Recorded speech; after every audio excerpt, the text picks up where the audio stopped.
wa nongeye kubasuhuza nshuti bakunzi ba mwarimu Ben aho mugiye muri somande zose z'isi zitandukanye. Nongeye kubaha ikaze abashyashya bahamenyereye namwe kandi ibyo murabizi mbahaye ikaze namwe murarimpaye mwe mwese muri kundeba muri screen za telefone cyangwa za televiziyo zayo cyangwa za tablet njya mbibona rwose mwese murandeba.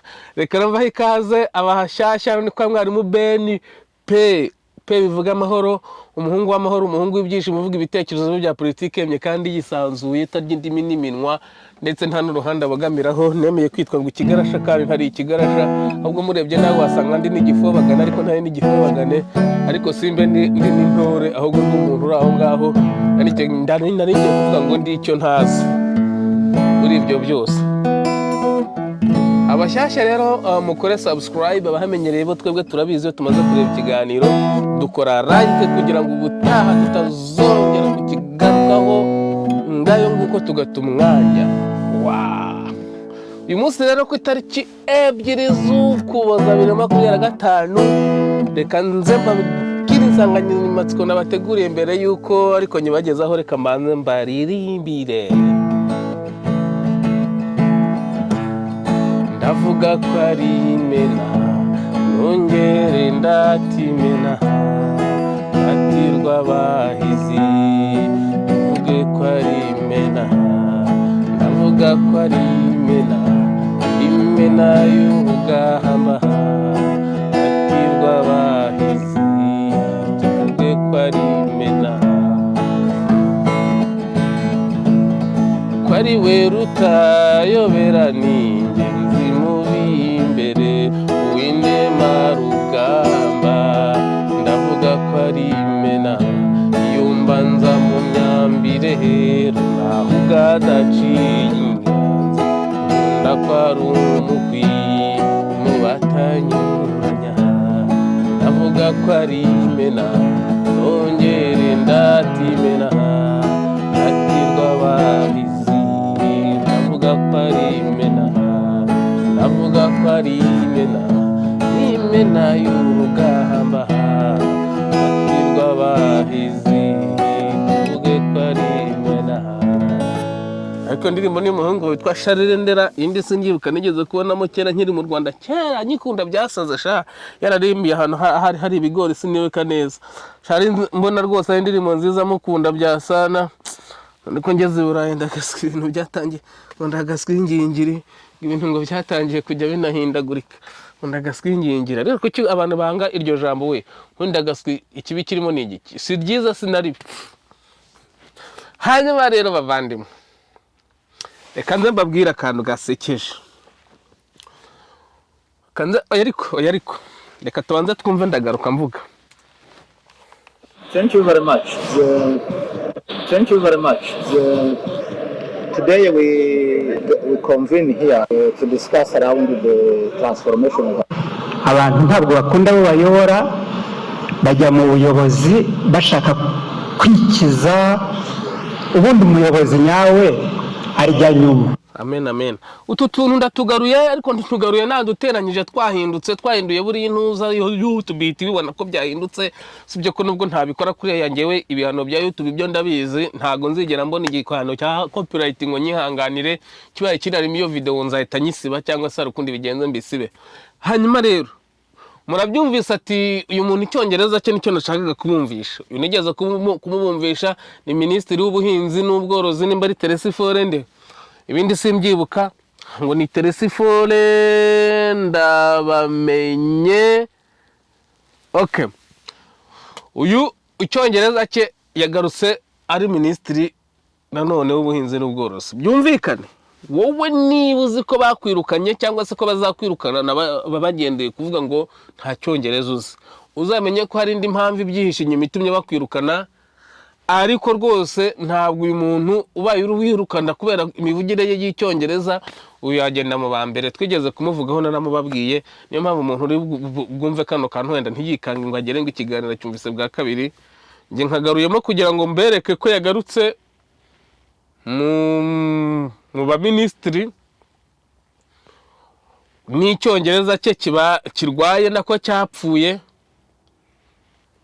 Wowe rero niba uzi neza ko bakwirukanye baguhora icyongereza cyangwa se ukaba uri umwarimu ukaba uzi ko wabuze amasaha yo kwigisha kubera ko utazi icyongereza, utavuga icyongereza, cyangwa se na rya koranabuhanga ryabo bagukoresha ikizamini ukaba uzi ko wabonye 0, umenye ko batakwirukanye kubera ko utazi icyongereza, ahubwo bakwirukanye kubera indi mpamvu wowe uzi ariko wabuze aho uvugira, maze barangije batangaza nk'uko bajya babishaka ko utazi icyongereza. Ibi nabigarutseho kugira ngo mbereke ko ubwoya burambangamira kabisa, ubwoya bwo mu zuru burambangamira, kandi nta kamashini mfite ngo njye mbwogosha, buba burimo imbere mu zuru burambangamira.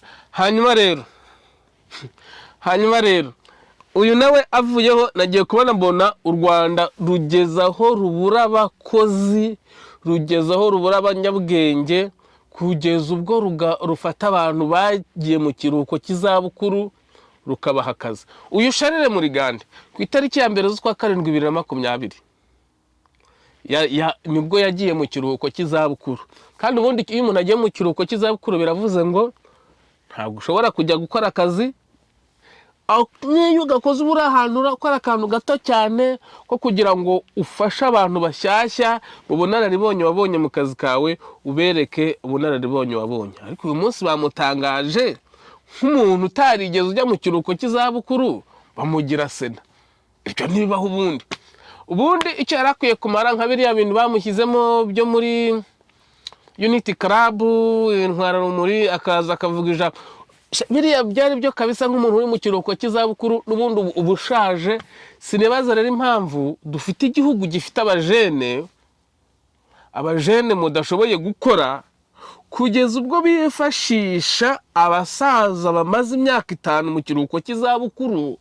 Sinumva ukuntu umusaza umaze imyaka 5 mu kiruhuko cy'izabukuru ubwo yiyuburuye yazutse, ameze nk'abandi bagera ibure cyangwa muri Leta Zunze Ubumwe za Amerika bakagabanya imyaka, bakagira ngo imyaka iri ku bipapuro, ugasanga umuntu afite imyaka nka 50 ariko nta kibasha kujya ku kazi kuko yafashe imyaka ye 65 akayivana akavanaho 20 wenda agasigarana nka 45 cyangwa 50, kandi ari muri we uwo munsi akaba ari muri 70. Namwe Banyarwanda, ako nagasuzugura gakomeye no kwisuzuguza. Bigaragara ko kaminuza zose mufite mu Rwanda, secondaire zose mufite mu Rwanda, abajene bari kurangiza, urubyiruko ruri kurangiza ko rudashoboye kubera ko ntacyo mwabahaye, mwabapfunyikiye, kugeza ubwo mujya kwiyambaza abasaza bashaje kera bamaze imyaka 5 mu kiruhuko cy'izabukuru. Ari ijambo wa Musenyeri Seriviriye Nzakamwita yavanyeho yitwaga ngo wacyuye igihe. Ati nge sinacyuye igihe kuko sinigeze ndagira igihe, atabwo ngiye mu kiruhuko cy'izabukuru. Abantu rero baba baracyuye igihe. Iyo magaruye mu Rwanda gafite ibitekerezo, ariko ibitekerezo bye sibyo. Hari abandi bajene bashoboye kandi bagakoze ibyo yagakora, nawe akajya kuruhuka akishimira ibyo yakoze. Ariko ntibikunda kubera ko inda zanyu zabananiye. Nene wavuze ngo umukozi ngo umuyobozi arya nyuma y'abakozi y'abayobora. Bose shahu myaka yawe koko ugezemo nimba ari 70 ingahe ntibuka, iyo wihangana uwo mwanya ukawanga, wenda ukawushyiramo bakawuha umwana wawe bikakwitirirwa ukareka. Bavandimwe, impamvu bino bihugu byacu u Rwanda rudatera imbere niyo mpamvu nababwiye ngo ntago ruraba igihugu, nimba ari n'igihugu ningirwa gihugu mu bihugu amagana. Ibyo narababwiye kera ngitangira bino biganiro hashize nk'amezi 7 cyangwa 8. Ntabwo rwagafasha abasaza ngo ruba ari bo barushyira mu kazi abajene barangije kwiga bahari. Nimba ari uko bimeze, ni ukuvuga ngo abajene mwese mwize ntacyo mwize, babapfunyikiye amazi, bigaragare ko nta nicyo mugomba gukora, ahubwo sinzi icyo muzakora ubwo ngubwo. Ariko siko bimeze. Abajene b'u Rwanda mwebwe murashoboye, nubwo babogeje ubwonko mwese mukaba mutekereza ko umuntu yapfuye kandi ko umuntu ariho kandi yarapfuye kera. Ariko nta kibazo n'uwabashyira mu ntuza mwapfa gufata ibyemezo. Ariko ikibazo nuko mwajya mujya no kuri kamera za RBA mwambaye ubusa, nicyo kibazo. Mukafata ibyemezo munambaye ubusa, nicyo kibazo. Rega buriya ni nacyo babahora. Nicyo babahora kabisa, bareba bagasa n'ubundi ntacyo. Hanyuma rero twebwe tuvuze tukavuga ibi tukabigaragaza ngo turacyari ingirwagihugu kuko ubundi umuntu wagiye mu kiruhuko cy'izabukuru ntabwo aba yemerewe gukora akazi.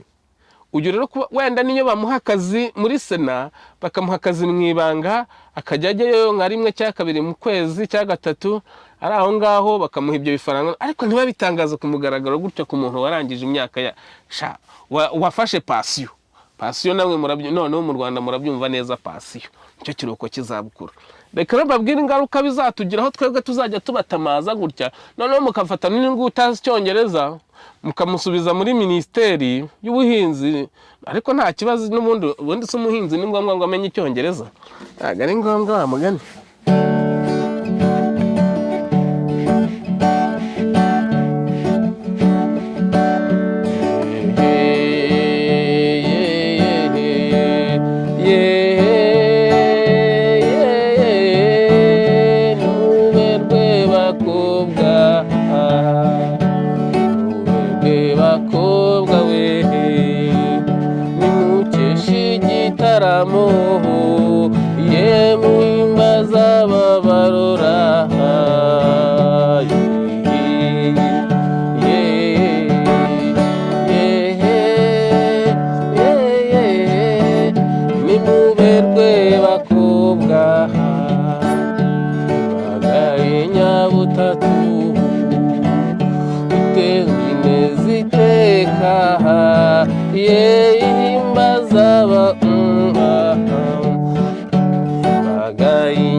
Muzahera munabeshya abanyarwanda ngo mu Rwanda muri abanyarwanda kandi mwarangiza mugafata urubyiruko rwanyu rw'abatutsi mukarubwira ngo nirurimbe imbaga y'inyabutatu ngo itembe neza iteka. Imbaga y'inyabutatu baba mbisubiremo baba bari kuvuga abahuta abatutsi n'abatwa. Nicyo nta kindi ni ijambo ryakomotse ku ngoma ya Habyarimana. Imbaga y'inyabutatu mbese ni nko kuvuga ni nk'Imana imwe mu butatu. Hari abantu ntarumva cy'abagatulika ngo Imana imwe ariko irimo Imana eshatu, ngo Imana Data, Imana Mwana, Imana Roho Mutagatifu, ariko twarangiza tugafata Bikira Mariya na Yezu cyangwa se Yesu tukabaha agaciro ku buryo haha none Imana Data tutayumva. Icyo kintu kirakomeye kucyumva wa mugane abagatulika n'abahanga. Icyo tumva cyose kikunaniye kucyumva n'ubwonko bwawe bahita bakita ngo ni amayobera matagatifu. Ubwo ni ikintu cyayoberanye bakongera ngo ni amatagatifu, amayobera matagatifu. Ngaruka kuri iki kintu rero, ariko hari ikindi kintu mbafitiye hano, ingaruka zitugeraho twebwe. Na mpamvu tugomba kwirwanaho abantu bari mu bihugu by'amahanga. Twagize amahirwe tugasohoka u Rwanda. Buri u Rwanda ntiwakwirwanaho. Iyo bavuze ngo baranaguhamagara kuri telefone ngo arongo ngo turiribu ngo turagushaka itariki n'iyi uzaze kandi uzaze witeguye ko ushobora guhita ufunga ukigemura tu ahasha naga ariko nge wamfata. Hanyuma rero biba biteye ubwoba. Reka ndambumvisha kandi kantu twebwe tuvuga ibi ngibi, ariko hagati aho barafunga insengero. Nababwiye afite amakuru menshi ndashaka kuyavangavanga, reka nzayagarukeho mvuge ibyo nateguye mvuge ibyo nzasubiramo neza. Hari igitekerezo tumaze iminsi dutanga wenda tukakivuga kidatomoye, ariko ni igitekerezo dukomora ku nshuti zacu z'Abayahudi. Usanga muri bo harimo abiyemeza gukora uyu murimo wo guhiga ababiciye mu gihe cya Jenoside yakorerwaga Abayahudi. Nibaza ko uyu murongo Abayahudi bafashe natwe dushobora kuwufata, abashyikirizwa ubutabera bagashyikirizwa ubutabera, abahungiyetwa bagahungiyetwa, abateshwa umutwe bakawuteshwa, ndetse n'ibindi byashoboka bikaba byakorwa. wanjye muzantesha umutwe ngewe uyu nkoze mu jisho ubu nyongereye uburakari sha takora iki nacyo ni ikindi kirego kabisa ndaje ngashyira muri application zigasemure neza nzajya mbirundanya iki nacyo nzajya kugitanga ejo bundi kizahita gisimbura cya kindi nari naratanze nkabasaba gugishyira mu kabati kubera ko nasanze nzatsindwa kubera ko uwo cyari gufata kikamwitirirwa kikite mbese bahise bamwirukana mu kazi. Reka rero iki cyo ndaje ndagitanga rwose jewe icyo bivuze ngo mukaduhungeta twebwe tuvuga ibi mwarangiza mukadukoresha nicyo mushaka ngo n'ikindi cyose mukagikora ngo nuko twica urubozo mbese bishoboka byose byo kutubabaza. Aya magambo aya wenda yakuregesha rwose sina ngombwa ko menya izina ryawe kuko ubivuga hariho idarapo ry'igihugu cy'u Rwanda kandi uri mu kazi k'u Rwanda wavugiraga igihugu cy'u Rwanda muri rusange ntago wabivuze ku giti cyawe ndaje mbikuregesha. Ubwo rero twebwe tuba tuvuga tuti barafata abasaza barangije kera bipfiriye bakabashyira mu kazi urubyiruko abajene bari aho ngaho bari kwiyicira isazi mu maso, ubwo twebwe tugahita twitwa abanzi b'igihugu bakajya kuduhiga bagafata abantu bakabirukana babahora ubusa ngo ntibazi icyongereza kubera ko hari impamvu uyu yakababereye urugero. Bavandimwe rwose tubane neza tubane mu mahoro. Njye nababwiye ko nzirwanaho hano i Burayi, ntabwo ntegereje umuntu uzajya kumbwira ngo reka ndacyari mutoya. Abantu bahari rwose b'intore hafi ya mwese murashaje, umva ndacyari mutoya mfite ibigango mfite imbaraga sha umva nubwo nagukubita urutugu gutya cyangwa ngukubita ikinuza gutya nzi neza ko wabandagara ko mwarashaje mwarashaje pe, usibye ko mwasazanye ubugome mu mitwe yanyu ngayo nguko. Usara kandi kantu ngiye kubabwira kandi kantu hanyuma rero aka kantu nari ngiye kubabwira ejo nkakagira ndabona reka ngasome karansekeje cyane ari nako katumye ni Burayi bino bintu bizahagera namwe mujye muri Menge. Ni umuntu wabonye mbese muno kuvuga ngo abantu b'Abasomali bari muri Leta Zunze Ubumwe za Amerika batumye Trump avanaho icyemezo cy'ubuhungiro ndetse n'abari barasabye dosiye avanaho ko ubuhungiro bwabo mbese dosiye zirahagarara ntawe ubyemerewe nta n'uwabuhakaniwe. Ubwo byumvikane ko na Prince Kid nawe arimo ya minsi 30 yanyu narababwiye ngo mwihanagure. Undi muntu nawe nibagiwe nababwiye ibye bikaba mbabwira ngo ntagateze kuzaza mu Rwanda ni Kabuga Felicien. Mubyibuka nabivuze kera ubu bamaze kuvugwa yuko rwose ntabwo bishoboka u Rwanda rwarahanyanyaje ariko byararangiye. Igisigaye ni ukureba igihugu kizamwakira kandi afite abana benshi mu gihugu nubwo nta n'igihugu cyamwakira. Ubundi kuvuga ngo igihugu kirakwakira ni ukuguha ibyangombwa ukaba gutya, ariko nubwo batamuha ibyangombwa afite abana n'ubundi bazamwitaho. Kuvuga ngo igihugu kiramwakiriye cy'Uburayi ni ukumuha ibimugombwa nk'umuntu ufite iriya myaka ni inkunga zo kumuha azazumarisha ikiko n'ubundi yikiriye. Rwanda rero muzakomeza mwinyuremo. Hanyuma rero abantu b'Abasomali mwasemeye impunzi zo muri Amerika, ubwo byumvikane na hano i Burayi bizahagera kuko ibyo aba Basomali bakoraga byo kubona amafaranga ya forode bagafata ngo umwana wabo uvutse bakavuga ko arwaye bafite ikibazo cyo mu mutwe byo bita autisme, na hano i Burayi birahari cyane. Hari abarwaye hari n'abatarwaye, ariko abantu bari i Burayi namwe mushonje muhishiwe.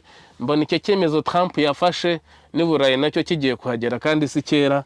Murarye muri Menge murye bubakeya ngayo nguko. Ubwo wubatse etaje mu Rwanda cyangwa wagize gute kubera ko ngo yabyaye umwana utuzuye niyihangane mu minsi mike namwe simbagize. Niyo mpamvu rero na Prince Kid rwose ibi bizamucungura nibyo njye mbabwira nti u Rwanda mureke guta umwanya wanyu mujya mu bita bapfu kuko ntabwo muzamufata.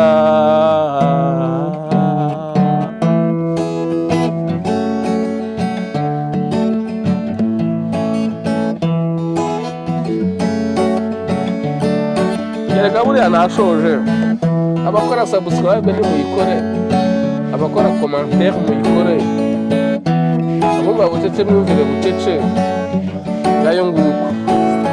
Imana ibampera umugisha ngena